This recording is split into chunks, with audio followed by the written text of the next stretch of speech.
All right, guys, welcome to the Pooling Around show. Today, me and Sean King started this show back the first part of June. And today we have the great Darren Appleton with us. Welcome to the show. You did have. Cheers, mate. Thanks a lot. Yeah, thanks for having me. Yeah. I sent you a few questions that we were going to ask you, and then of course, Sean, I'm sure he's got some questions of his own. Got lots. The first thing I'm going to ask is how are you recovering from your heart attack? Yeah, I had a cardiac arrest 19th of December. So yeah, it's about 8 months now. It's been a process. There's been ups and downs. But all things considered, I'm doing pretty good. I got my defibrillator fitted about 5 weeks ago. Yeah. So they told me to rest up for like 4 to 6 weeks. So I'm at week 5 now.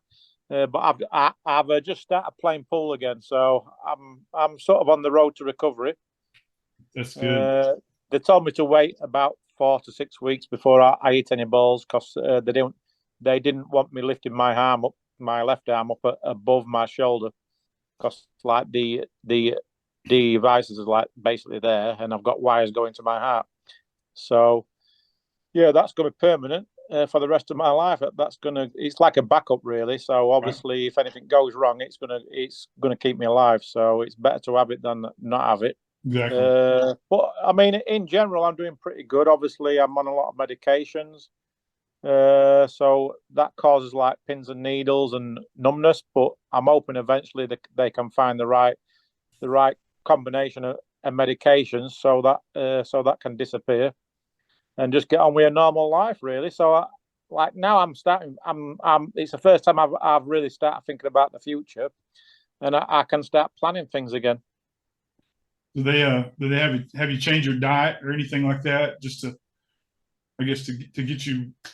I mean, you're fairly healthy. As long as I'm not going crazy. I mean, the biggest thing was stopping smoking. I was sort of an heavy smoker, really, so that was probably the main cause of it. But it could be stress also, and it also can be diet. So obviously now I have to be careful what I do eat. So my diet's like not really strict, but I'm eating a lot better than what I was prior to the heart attack, let's say. So I don't need to be like a full health diet, but as long as I do things in moderation, I'm okay. So if a lot of takeaway, it's okay. If a lot of coffee, obviously I won't have. I just drink decaf now, stuff like that. Really, drink a lot more water, and eat a lot more vegetables. Yeah, and just try and stay away from the takeaways. Where before, I'm like everyone else. Well, most people, where you live on the road, so it's difficult to have a strict diet. So yeah, I'll be a lot more careful with what I eat in the future, but at the same time, I can still do things in moderation. Good. Well, you had us worried for a while, Darren. Yeah, they give me. I mean, I was gone for 45 minutes, so they give me like about 5-10% chance of living. The people what kept me alive, they when I finally got to meet them about 2 or 3 months after the cardiac arrest, they was amazed that I was still alive. They said after about 20 minutes of trying to bring me back, that they looked at each other and they said he isn't going to make it. But they only really kept going because of my age, really, and I didn't have any health history. So where if I'd have had some health issues and I was an older gentleman or person, then they probably would have stopped after about 25 minutes. Wow. So just lucky, really, that I was in the right place. Well, the right place at the right time. Where if I would have been alone that particular day when it happened, then I wouldn't have had any chance. Wow. So I was just lucky that my manager was with me at the time and managed to get me to the hospital very quickly and get working on me. So even though my heart stopped for 45 minutes, at least they was trying to work on me and pumping oxygen through me, really. So without that, but they was more surprised that I didn't have like serious brain damage, where I do have some short-term memory loss, but in general, I'm not doing too bad, really. Good. All right, so we'll get into the pool part of it. So, what got you started playing, and what got you into pool? My family, really. My father played in like local league. He played darts and pool. It's like back in, let's say, the late 70s, early 80s. It was very popular back then. Going to your local pubs and playing darts and dominoes and pool. So yeah, so I was sort of like surrounded by that environment. And then when I got to about 6 or 7, my brother is about 3 or 4 years older than me, and he got a table for Christmas, just a really small one. I think it was 4 foot. So that's when I first really started playing, and then he upgraded that table to a 6 foot table, which is like just a little bit smaller than the bar table. Playing English pool, and then I played a little bit of snooker on a small table as well. But we're just mainly playing at home, and then a few times we went on holiday to these holiday camps that have like little tournaments where if you're like a resident on the camp, you can enter the tournament. So I'd enter some events like for my age brackets, like under 10s and all that stuff, and I started winning them. So I thought, oh, this is a pretty cool game. And then yeah, so when I got to about 10 years old, I started showing more interest and I started playing more at home. And at the time, my cousin, Andrew Appleton, was a professional pool player. And he was probably ranked in the top 8 in the country at that time. So a few times I went to watch him in an exhibition. And then when I got to about 12, 13 years old, my brother got a bigger table, a 7 foot table, which is what we play on in the UK, English 8-ball table. But never really tried to like play leagues or anything, or play any serious tournaments. Just played for fun, really. But I knew straight away that I was pretty good at it. But at that time, I was more into soccer, boxing, because I come from a boxing family. So my cousins boxed. My father was a coach. My brother was a really good boxer as well. So yeah, I was more into football and soccer, as you call it, and boxing. So it wasn't until I was about 15 when I went to a local pub and I was playing with my brother, and the landlord of the pub come over. He see us playing, and he asked us to play in his team in the local league in Pontefract, and that's how it all started. Really, I sort of thought about it. And then the following week, we decided to give it a go just for a bit of fun, not really expecting anything. And then, yeah, so we started playing league, and from that moment on, I was hooked on the competition side of it. Just playing local leagues against other teams, feeling that pressure, that one-on-one situation where obviously I used to have that with the boxing. So I sort of liked that one-on-one competitive edge, and yeah, I just picked it up very quickly. I mean, the first year I played in the league, I think I won the local singles. I think we won the league. Me and my brother won the doubles. So yeah, and then from playing in that league at 16, 15, 16, then we start playing in other leagues a little bit further afield, like about 10 miles away.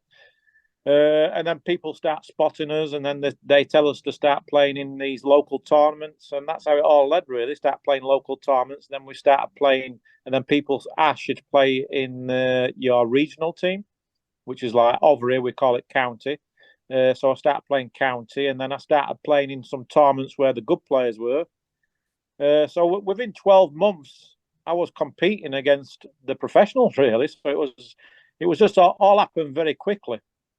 So that's how I really got started. Sounds like you and your brother spent a lot of time together.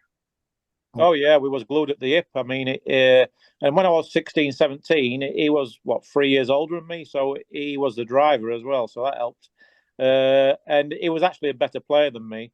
It was only really when I probably got to about 20 where I think I started to overtake him slightly. I think it was more that I wanted it a little bit more than him. I used to really put the work in, and when I got beat, I didn't like losing. I still don't, but I was a very bad loser. A lot worse when I was younger. Yeah, so I think I just had that little bit more heart for the game than my brother, where yeah, he probably didn't. He didn't probably as love it as much as me, really. Are they as competitive as you are, your family? Oh yeah, my cousin Andy, who was a professional, he sort of was my idol, really. So he is the one what I targeted because at the time when I was like 16 to 18, he was like number 4 in the country. So he was a big name in my town. So he was my target, really. Someone who I really looked up to and somebody I learned a lot from. And my brother, we used to practice together all the time. And he used to get the better of me for the first 2 or 3 years. And then eventually I started holding my own. And then, but I seemed to always play better in tournaments than I did in practice, where my brother was a better practice player than he was in tournaments. So yeah, it was very competitive. We hated losing to each other. And I remember beating my cousin for the first time. I think I was 17. And yeah, I knew then that he didn't like it because I think he knew that because he's probably about 10 years older than me. So I think once I've started beating him a couple of times, I think he sort of knew I knew that I was going to take over, and that's basically what happened really. And then yeah, so that just all start from there. We sort of like feeded off each other. What else you got, Chris? So I mean your practice routines, I mean some of the drills that you used to record on and put on Facebook and YouTube, man, were just they were brutal. Those aren't for beginners. No. Yeah. No. Well, at first it was mainly because, well, I mean, at first I did it in America when I lived in America around 2016, 17. I was doing quite a lot of drills, but I was doing very tough drills. But I was just posting them on Facebook. I mean, YouTube wasn't that popular then for pool. So yeah, I started the YouTube page around that time, but I didn't start taking it serious or really uploading the videos to YouTube until COVID come. So when COVID come, we had a lot of time on our hands, and then my manager Kinga Rauk, she started doing the editing, so that really helped. So then at first I was doing very tough drills, and then eventually it evolved from there. I thought, well, I probably should do like some easier drills for the league players and all that stuff, the amateurs. So now I sort of mix it up a little bit. I sort of do a lot of amateur drills, different level drills, and I sort of enjoyed it. I was enjoying it, and then I started doing a bit of the teaching side of it as well, and it kept me busy. It just kept me busy really during COVID. I mean, obviously we had quite a while there doing nothing, and we had no tournaments, so we had a lot of time on our hands. So then I think that's when pool on YouTube really exploded during COVID, because you had people like Niels Fine making videos, people like Cowboys, and there's a few other guys now as well, and there's a lot of good content out there. So COVID really changed everything regards pool on YouTube, I think. Yeah. And everyone's having a go now. I mean, there's loads on there, and there's a lot of people doing really well on their channels, and it's great for the amateurs and the guys what are just starting the game. There's a lot of information out there to learn from, where when I was growing up there was none of that really. So I had to go to the Philippines to learn the game properly, and just get that seasoning. And I think that's why you see the younger generation now, they hit the road very quickly. They're up and running very quickly, and they're very successful very quickly because of all the content out there. There's a lot of information out there to learn the game a lot quicker, and to learn from the top players. Where when I started playing American pool, let's say 2006-7, I had to really go to the Philippines to learn the game properly, and you had to play money games and all that stuff to get your seasoning, which is great. I mean, that, to me, it was the best training. There's no substitute for doing it in real person, but it's nice to have that information out there on YouTube or wherever it is to get you a head start. Then it's just about putting it into practice, and that's what these kids are doing now. Well, tell us a little bit about the Philippines and why you chose to go there and why it'd be a good idea for an up and coming player. Well, I got lucky really because around 2006, when I first started playing American pool, that's when I switched over from English 8-ball to American pool. Just because I always watched the World Championships back in the day when it was run by Matchroom, and then obviously we all remember when Efren Reyes won it in '99, I think it was. Mm-hmm. So I've always been sort of hooked on the American side of the game even before I played it, just because it was entertaining to watch. I always watched the Mosconi Cup. So yeah, when the IPT come along in 2006, I lucky that it was 8-ball, so I applied to get on the tour, got accepted. I did pretty good on the IPT. I got to number 12 in the rankings, and then sadly like folded. It was like heartbreaking, really. So then I decided, do I go back to English pool or do I go and give it a proper go at American pool, playing 9-ball and 10-ball and all those games? So I thought, and at that time, the World Championships was in the Philippines. I think it's the year that Ronnie Alcano won it in 2006, beat Ralph in the final. And then the following year, Darryl Peach beat Gomez in the final. So I went to those 2 World Championships. I just tried to qualify. I qualified for the first one in the Philippines, which is brutal. And then the second one, I didn't qualify, but I was there. So I was playing a lot of money games in the Philippines, just playing cheap at first. I thought, just see how it is. And then playing from $100 to $200 against Efren and Bustamante is like the best practice you can ever have. But then at the time, I had a stake horse called Dave Wright, and he decided that it'd be a good idea for me to play 8-ball against these guys, with it being my game. So then it went from $100 to $200 to playing like for $5,000, $10,000 sets, playing 8-ball. And I was winning most of them because they didn't really know me at that time, the Filipinos. So they didn't realize that I was an expert 8-ball player. So I took advantage of them, really, like people like Levan Corteza and Carlo Biardo, all those guys. Jeff DeLuna, I was playing big sets against all those guys. Warren Kayamko. And then, but I thought, well, I really want to learn rotation. So then I started playing 9-ball and 10-ball, like playing big money games for I just started like $1,000 sets. And then again, it went to $5,000 sets and $10,000 sets. And I was holding my own. But even if I would have lost money, I would have been happy because I was learning so much off these great players, playing people like Corteza, Carlo Biardo, Jeff DeLuna, all these guys, Gomez. There's even a lot of other players who you guys won't even know. I was playing guys, giving them like the 7-ball, like the cleaners in the pool room. You know what I mean? Like these guys are just cleaners, or they're like spotters where they're just racking the balls for you, and every one of them can play.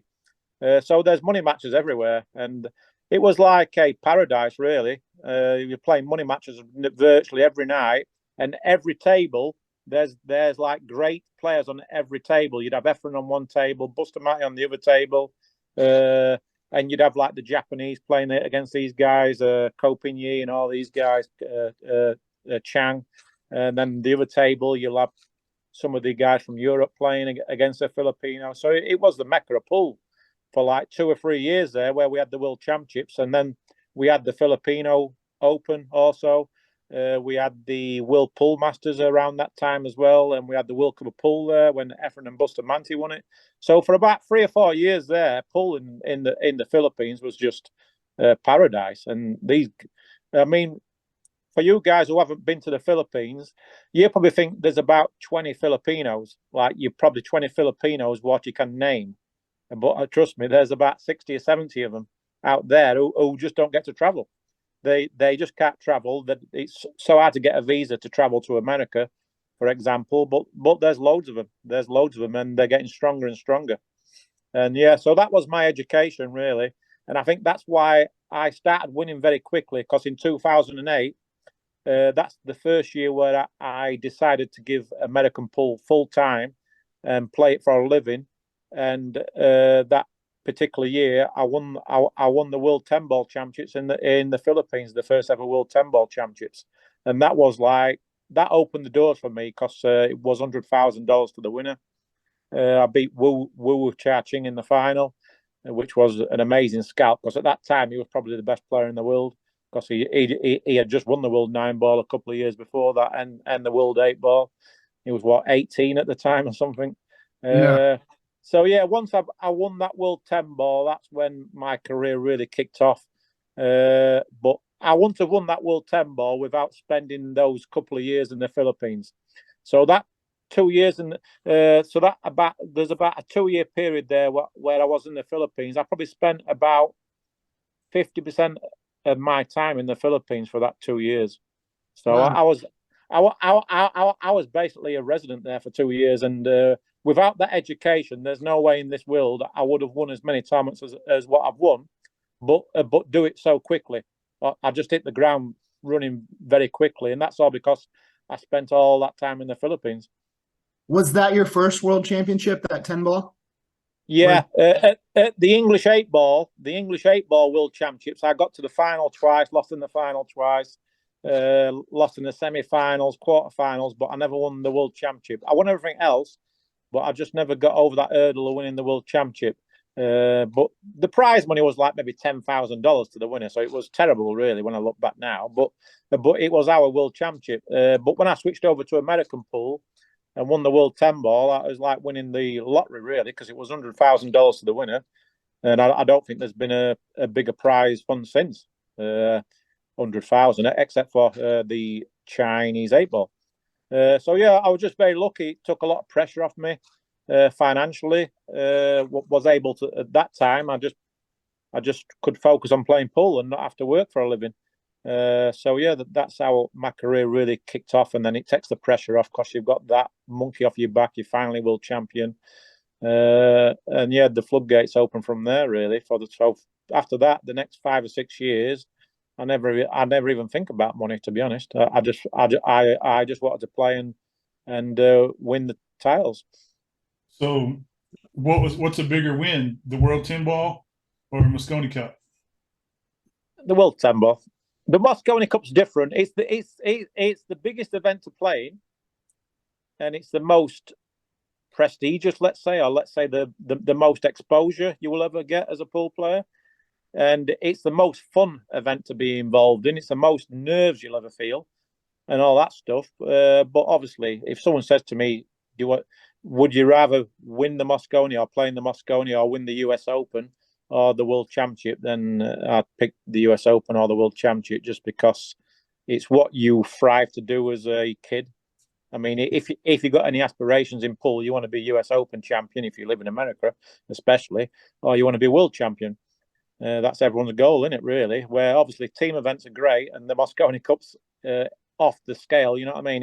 It's like the best thing to be involved in is the Mosconi Cup, and it's very exciting and all that, and you get a lot of exposure. But I think any player would pick a world championship over the Mosconi Cup. So Well, who was your favorite teammate on Mosconi Cup? It's a tricky one, really. I'd probably have to say Carl Boys. Yeah. Just because we obviously known each other a long time. We played doubles together a long time and we just gel together. Yeah, so obviously I'd probably say Carl Boys. He's probably not necessarily like the top 10 player of all time, or you wouldn't have him in your top 16, but he did everything good. Where obviously you got at that time you had people like Mika, who was still at the top of his game, Ralph Souquet, Niels Fyan. So yeah, I've had a lot of great teammates. Obviously, legends of the game. You know what I mean? But yeah, playing with Carl, we just gelled together so well, and obviously we're really good friends. So we always bring a lot of banter to the team, the English sense of humour, and we like taking the piss out of the guys and all that stuff. Go ahead, Sean. Okay, it's more of a doubles question. We've seen you and Chris Melling play together. We've seen you and Jason Shaw play together. We've seen them all. Yeah.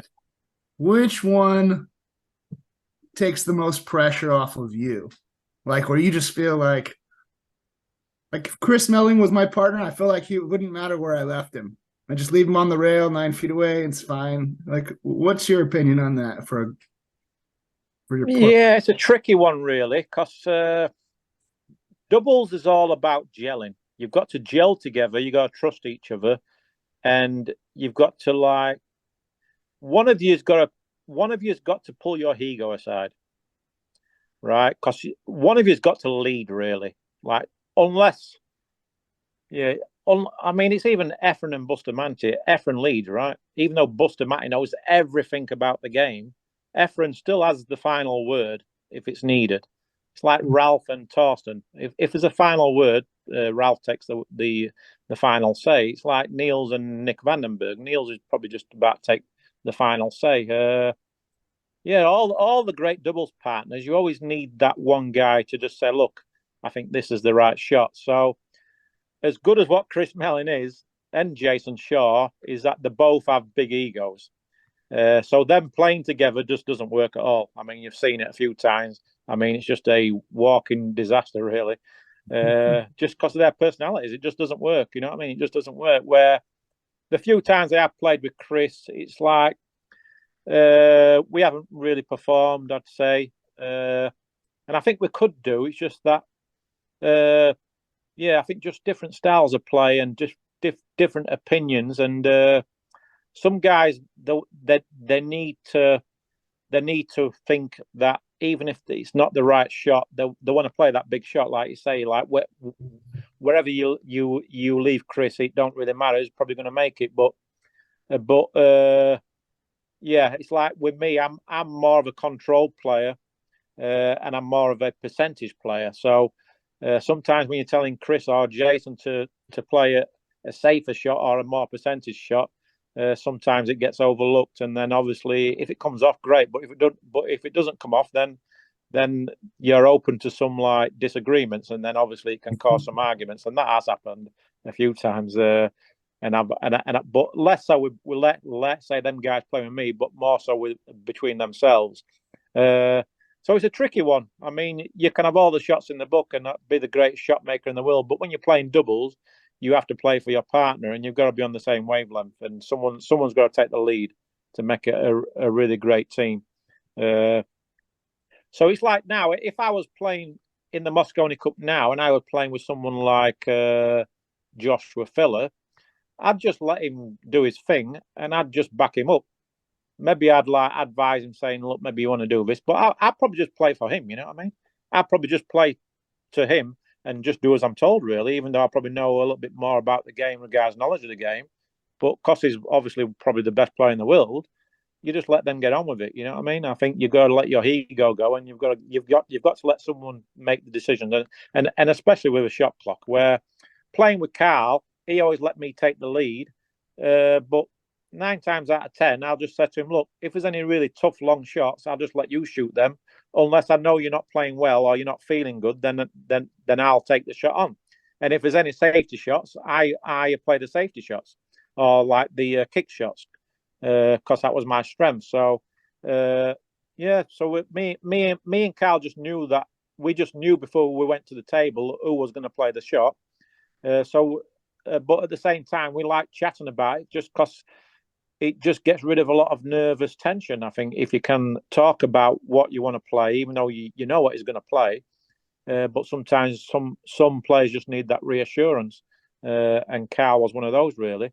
So that's why I think me and him gelled so well together. Where there's some guys where they don't like talking at all, so then you would stay out of their way, and then you've got other guys like obviously Chris and Jason, who are characters. They're big shot makers, and you've just got to. It's just if you're going to partner someone like Chris and Jason, you really need to sit down before you play the tournament or the match and say, look, this is the way it's got to be for us to be successful. Otherwise, it's just not going to work. Like if you just wing it and get out there, and then Chris wants to play this shot, but Jason wants to play that shot, then and you start arguing who wants to play which shot, then it's not going to work, is it? No.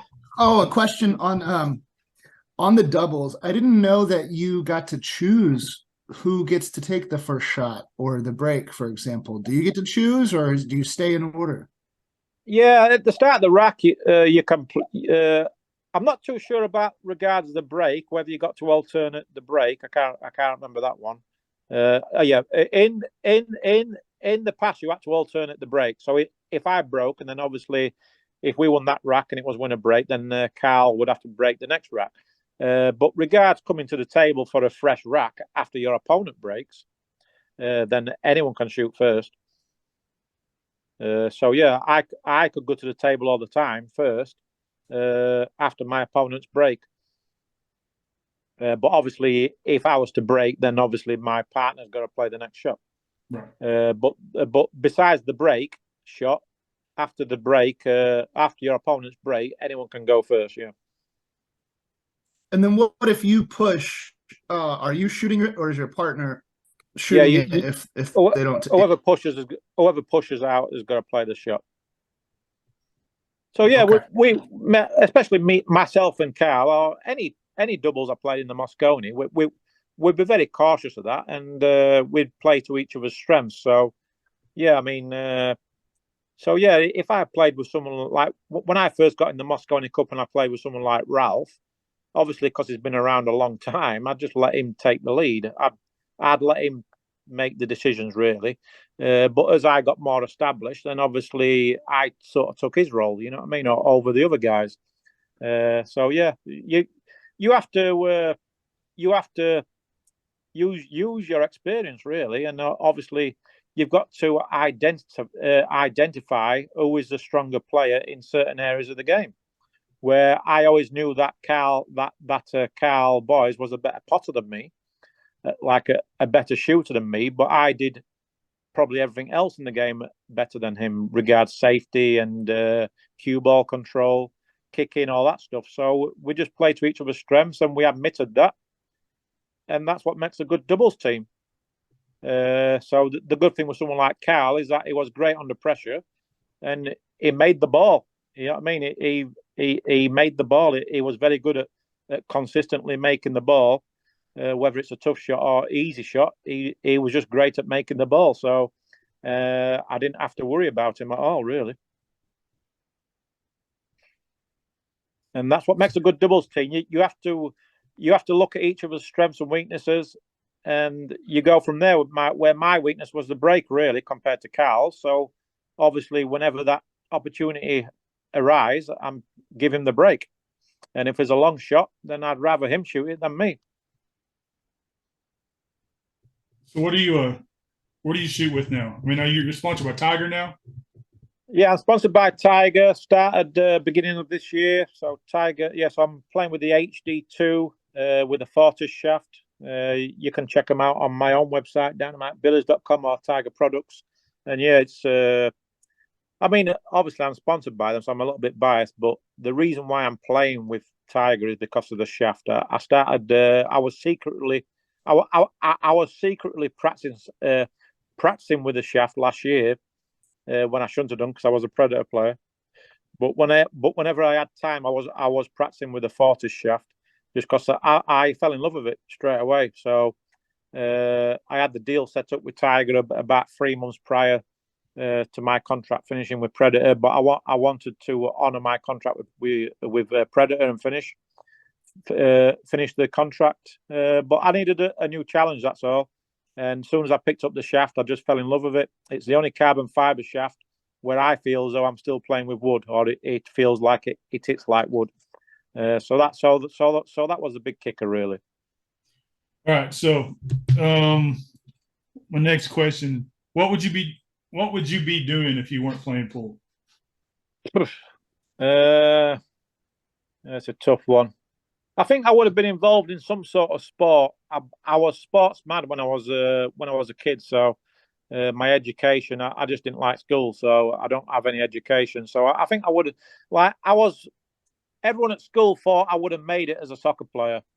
So that was my first love. So I don't know whether I would have made it at soccer or not. Obviously, I just chose pool in the end. Also, I probably could. I had the opportunity to turn pro at boxing, really, but I didn't really love boxing. It was more like I was sort of won't say forced into it by my family, but my family did it, so I thought I should give it a go also. But I don't think I would have done boxing for a career. So I think soccer would have been my first choice. But anything away from sport, I've no idea. Maybe, I'll probably just working a 9 till 5 job somewhere, and that probably be about it. That wouldn't have been no fun. Yeah. So yeah, I've always been sports mad, really. So yeah, just as soon as I start, even darts, I was pretty good at darts when I was younger as well. So, and darts is massive now. But luckily, even though I'm getting older now, and it's going to be hard for me to get back to the top, at least pool is heading in the right direction finally. And there's a lot of things happening. So for the new generation coming through the game, like 15, 16, 17, now is the perfect time to start playing pool and look at it as a career. Where I just got lucky, really, that I hit the road running very quickly and got off to a good start. Where if you don't get off to a good start playing pool, because there's a lot of guys who you see and think, oh, this guy's really good and he's got a lot of potential, but you need a few lucky breaks, and if you don't get those lucky breaks, the game can become very expensive, and it's very hard to sustain it, really, unless you got someone who's got a lot of money to back you or sponsor you and believe in you. But eventually, people are not going to keep throwing money away, and it's a very difficult game to make money from. So I want to know if you've ever had to use any of your boxing training at the pub or pool hall. Yeah, a few times, yeah. But mainly when I was younger. I mean, one time I was in Great Yarmouth. It's like we used to have Great Yarmouth. It was like a national championship. So we'd go there maybe twice a year. And you'd have all your teams there. So it's a little bit like the AEPA championships or the BCA championships in Las Vegas, where all the teams would go there, and we'd play the national finals. And on the Thursday and Friday night, you'd have like the warm-up tournaments, like in like singles, before the team event started. And one time this guy was like sharking me, and then he sort of fouled on me, and I said, look, you fouled. And he's like drunk as this guy. And he wouldn't give me the foul. So, and it was quite a big match, because at that time, I think it was about $1,000 to the winner. It's like 256 players entered this tournament. It's like it's like a race to free single elimination. So anybody can beat anybody, really. But anyway, this guy was trying to like have me over, like cheat me, really. Because he's blatantly fouled, and he says he hasn't, and he was getting like really, he's been a dickhead about it, really. So I said, look, if you don't give me this foul, like, then I'm basically going to slap you. I was about 18 at the time, and then he was drinking, he was drunk, and then he just kept on at my face. So yeah, that's the first time I've ever punched anybody in the arena. I was like 18 at the time, so yeah, I got in trouble for that. So yeah, I got banned from the tournament, and they took my money off me. So yeah, that was but I was at 18 at the time. Obviously, I had a few drinks, but my opponent was drunk and just been a dickhead, and obviously, I probably took it a step too far. So yeah, so that's the danger of playing these tournaments where there's a lot of drink involved at amateur level. Sure enough. Chris, can you see my? But yeah, the English pool back in those days. I mean, there was quite a lot of it, really, because obviously you'll probably know about the British guys like a drink, so sometimes it'd get a little bit messy. Yeah, one or two. Yeah, you're that's going back probably like it's like 20. About 25 years ago now. Unbelievable where the time has gone. So who's been your toughest opponent in America? I mean, my toughest opponent in America.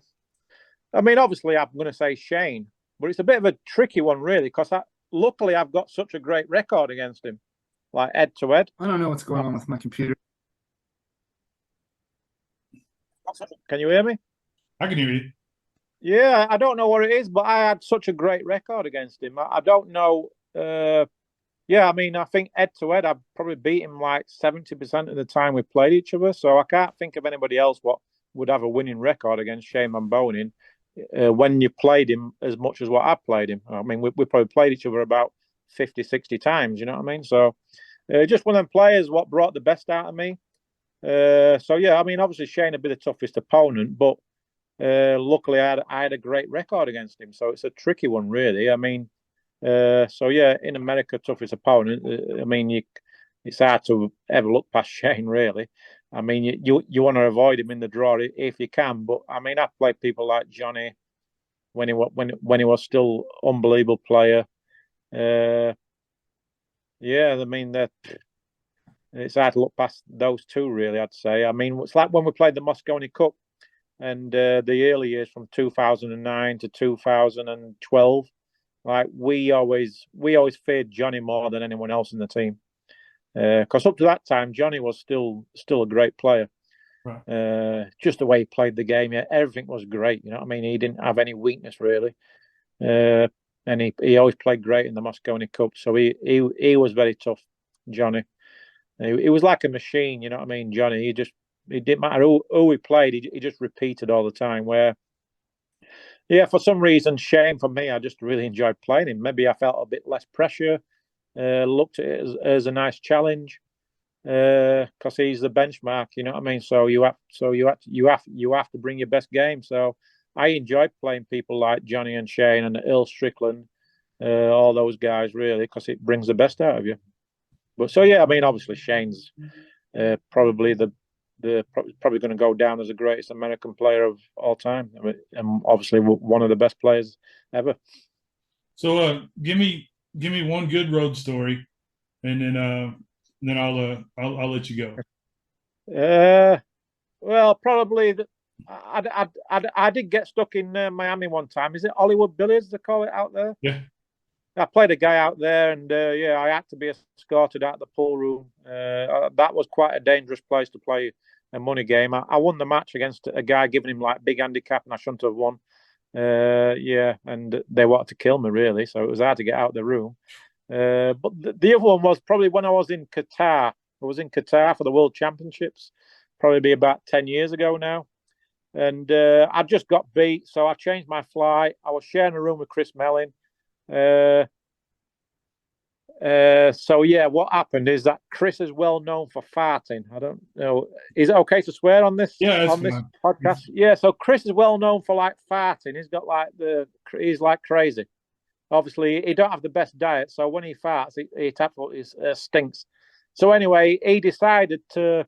We had like an apartment, but we had separate rooms. So we had his own bathroom and we had his own bed, like his own bedroom, let's say, not his own bed, his own. So we've basically got like a big apartment where there's a door. So he doesn't have any reason to be in my apartment, and for some reason he decided to leave a couple of logs in my toilet in my bathroom, like a couple of big logs, like really big ones. But it wasn't the case that it didn't flush the chain like the toilet. It didn't. It was the smell. The smell of it was unbelievable. It just smelled out the whole place.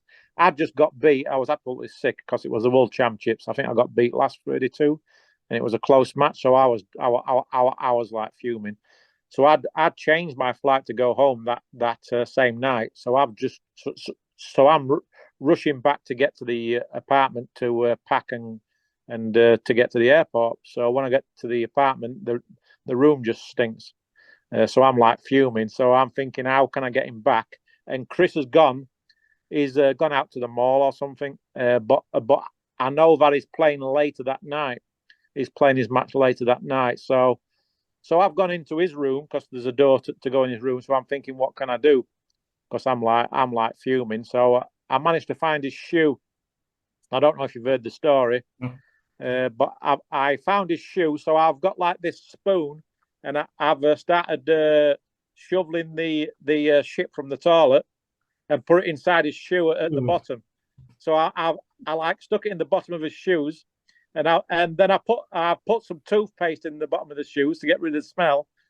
So anyway, I'm on the way to the airport. I've got to the airport, and I'm waiting for a text message off Chris Melling because I know he's going to put his shoes on that night to go and play his match. So I'm just about to board the plane, and I get a text message from Chris Melling. Obviously, he's like put his foot in the shoe, and it's like all squashy. And then he's looked inside, and he's realised what's happened. So he's texted me, and he's going absolutely crazy, saying that he's going to kill me and all that stuff. So here I've like fell on the floor laughing. I'm like crying at the airport, and people are looking at me funny, and I'm like crying like the whole way home. I'm just in tears all like, on the plane. I'm just burst out laughing all the time. I just pictured his face and what he's saying, and so he had to borrow a pair of shoes off one of the players to play his match. So what happened is that in 2000, so this was about 2012, 2013 maybe. So in 2017, when I got inducted to the Hall of Fame, Chris did my speech. You know, like someone speaks on your behalf. So I bought him a pair of shoes at the Hall of Fame and gave him the shoes back. A brand new pair of shoes like 5 years later. So yeah, that was the story really. So that, I mean, obviously I was out of order really, but obviously I was pissed off what he's done, and I just got beat. But that's the stupid stuff what we do to each other, us British guys. So yeah, we've done some like childish, stupid things in the past, really. Sean, I told him that was my last question. So. Oh, well, I got kicked off. I'm on my phone now instead of the computer. I want to know how you got the name Dynamite for sure. Yeah, probably my personality, really. Because when I was younger, about 16, 17, as I was saying before, I was very fiery. I was a bad loser. So one of the owners of the pool room where I used to practice and play, yeah, he just started calling me Dynamite, whether I win or lose. Because at that time, I played pretty quick. I was a quick player, but I was explosive. I could blow up at any time, like meaning like I could lose my temper. So, and I was Dynamite on the table, according to him. So that's where the nickname come from. Really, it just come from it was like the pool room owner called Ralph Winfield.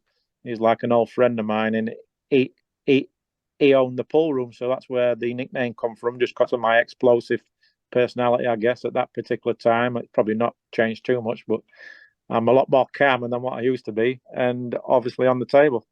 So that's so it's it definitely just the perfect. It's definitely the perfect nickname. What about? Did you ask any mental game questions while I was gone, Chris? No, I was on that just that one story. Okay, so that's my study right now, and probably forever will be the mental game of pool. And you're known as one of the most mentally strong, disciplined, tough players that there is, really. So I want to know a little bit about your take on the mental game, what you teach, or maybe one or two things you could help us with. Yeah, I think the big thing really is with the mental side is that you have to put the right amount. When you're practicing, you've got to practice as if you're playing a match. So you've got to put quality practice in. Where I see too many amateurs, they're just throwing the balls on the table, and they're just winging it really. So what happens there is that it's easy to pick up bad habits, especially when you first you first start your practice session, and if you start missing a few balls. And I see it all the time at amateur level, is that they get a bit fed up, they get frustrated, then they end up putting their cue away after like 10, 20 minutes, whatever, because they're not making balls. But that's mainly because they're not practicing properly. Where I think most professionals, especially when they're playing solo practice, is that they'll always start with some type of drill or routine, whether it's long shots, just playing some long shots, just getting your stroke right. And also just playing against the ghost. I mean, just playing against the ghost. Imagine you're playing against another top player. It could be anyone at Ephraim, Buster Matty, Shane. So that when you do make a mistake, you lose the rack. So you're putting that bit of pressure on yourself. So then you're practicing what what you want to do in real time. The only negative to that is that obviously you're not going to play practice. You're not going to practice your safeties against the ghost, but at least from an attacking point of view, you can visualize that you've got an opponent in practice, and it just adds that little bit more pressure and tension to your practice. So it puts you in a good frame of mind. So I've visualized playing against Ephraim many times, or Shaman Bonin, and when I've actually gone to play them in real time, I thought, oh, I've done it in practice, so there's no reason why I can't do it in reality, and it's always worked for me, really. And yeah, so just imagine you're playing them. Yeah, just imagine that's your opponent. So the ghost always has a name in my mind. So it just puts that little bit of pressure into your practice, and so you create the rules. You know what I mean? You can create the rules to be as tough as what can be, depending on what level you play to. But you don't want to be crucifying yourself. It's like there could be an amateur player out there who has a tough time against another amateur player, like a bogey player. Imagine you're playing him in a match when you're practicing as your ghost opponent, and I think that would really help, because I think we've all had like some sort of bogey player over the years, and you could be a better player than that player, but sometimes it's just in your head.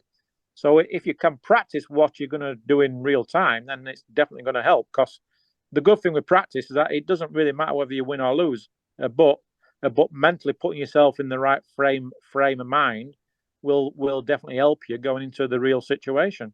So practicing the right things is the key, really. And then when I'm at tournaments, I just try and always spend 10-15 minutes alone before I play a match, just to go over my routines, go over what my opponent's weaknesses are and what his strengths are. So then you have a game plan. So when people say you play against the table and not the opponent, I've never agreed with that. I understand when you're at the table and you're running the balls and you're playing the table, but prior to that, when you're trying to create the chances, then you've got to play your opponent, because you want to know what his strengths and weaknesses are. So if I'm playing against you, Sean, and I leave you a jump shot, but I know you're really good with a jump cue, it's probably not quite wise for me to push out to a jump shot. So I'm probably best pushing out to where I'm eliminating the jump cue. I mean, there's some great jump players out there, as you know. So if I'm playing a Corey Jewell or a Fedor Gorst or one of those guys that were unbelievable with a jump cue, then I'm going to try and eliminate that aspect of the game, and maybe getting more involved with a kicking game or a safety game, because you've got to beat your opponent to the shot. So you've got to play your opponent as well as the table. So that's all part of the mental game as well. Like, you've got to try and win that mental battle and outsmart your opponents. But sometimes you don't have any access to your opponent, or you don't know anything about him. Then you just play the table, and then you sort of work it out as you're playing the match. Because I've played loads of people. After 2 or 3 racks, I can sort of figure out what this guy's all about, what his strengths and weaknesses are. So then you can play you can play yourself into the match sometimes. But if I don't know anything about my opponent, then I just really try and focus on myself and what my strengths are. And hopefully it's good enough that it gets the job done. Where if you think of every other sport like tennis and golf, whatever, I'm pretty sure that every time they go out to play somebody, they have a game plan, right? Where I think pool would be a lot more like that if we had access to every opponent, and there was a shitload of money involved in the game. You know what I mean? You would see a lot more pre-planning before matches if there was like millions and millions involved in the game, because you want to get every aspect of your opponent's weaknesses and strengths before you go out to play them. So I think that's all part of the mental game, and making sure you prepare right before you play your matches. Where the times where I haven't prepared well for matches is when I've really let myself down by being lazy, and then you get frustrated because you haven't prepared right. Where if you prepare right and you get yourself in that little bubble, and think about who you are playing against, if you have that luxury of knowing something about your opponent, then I think it puts you in a good frame of mind. But I think, like I just said, the main thing is to practice properly and put quality practice into your routine. Where when I was younger, I just played for the sake of it. I just wanted to live on the table. So I'd practice 7 hours a day, and it was easy. Where as you get older, it gets harder to practice 7 hours a day. So now I might practice 3 hours a day, but I make sure I put good quality practice into my routines. Where when I was younger, I never did any drills when I was younger. It's only like the last 7 years, I would say, I started doing drills really. Can you tell us, this is a question from actually from Mike DeLauder. Chris asked Mike what we could ask you, and here's what he said. Yeah.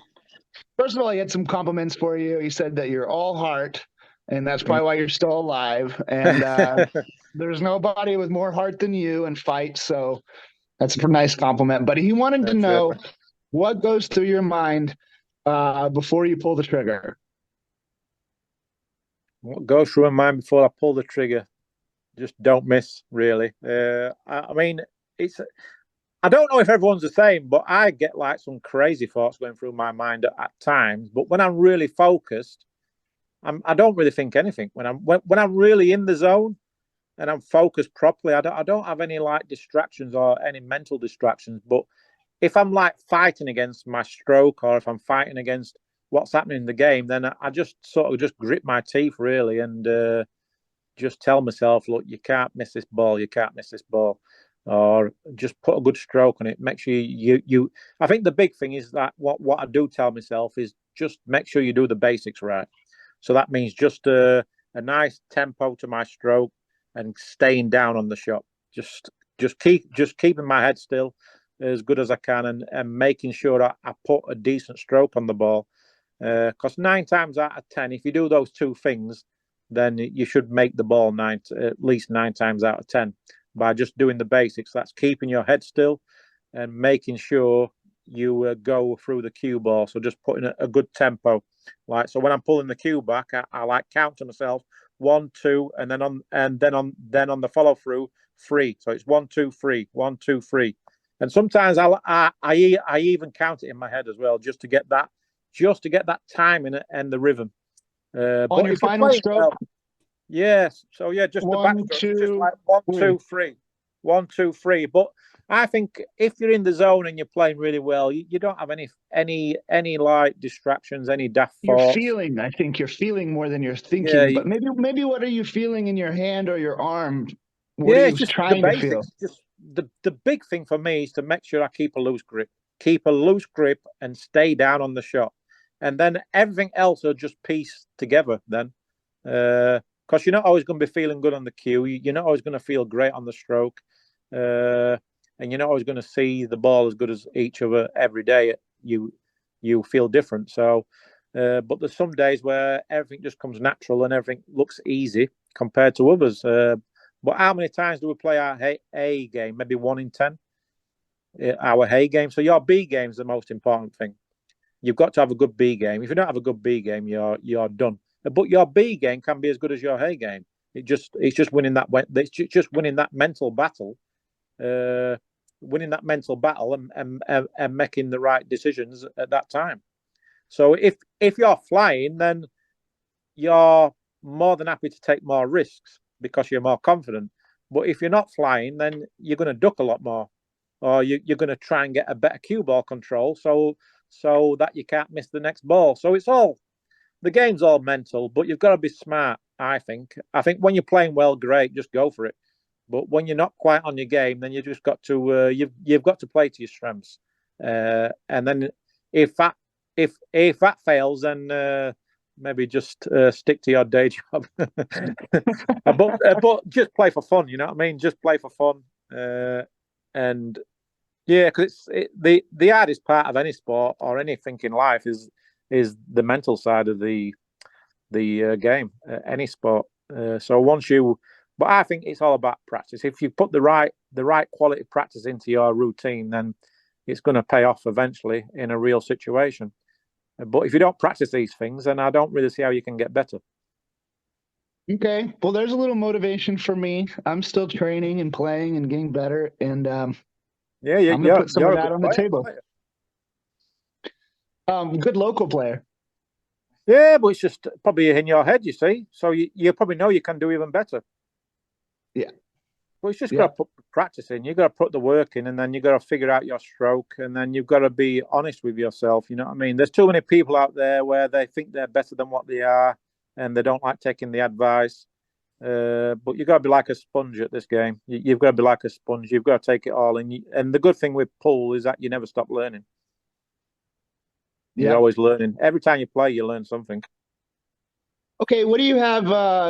I think Chris said he asked his last question. I think this is just open for you. What would you like to say to the younger players? And they don't have to be younger players. They can just be starting out any age, but definitely the younger players. Do you have a message for them? Yeah, like I just said, really put the right practice in. Put quality practice into your practice routines, and the rest of the game, the rest of your game will evolve. But also make sure you study the game. You got to study the game, and there's so much information out there now. There's no excuse really, and I think that's why we're seeing these young kids. They're so good at so quickly because of all the information out there. So you've got to be like a sponge. You've got to put the work in, and you got to stay. You've got to stay true to yourself, and just be yourself. I think if you do that, then you've got half a chance. Awesome, Chris. What do you got for us? Man, that's all I've got. Man, we've kept him just a little bit over an hour. And I want to thank you for joining us, taking your time out and joining us. You're welcome. It's been a pleasure talking. Thank you so much. Glad you're still with us. Yeah.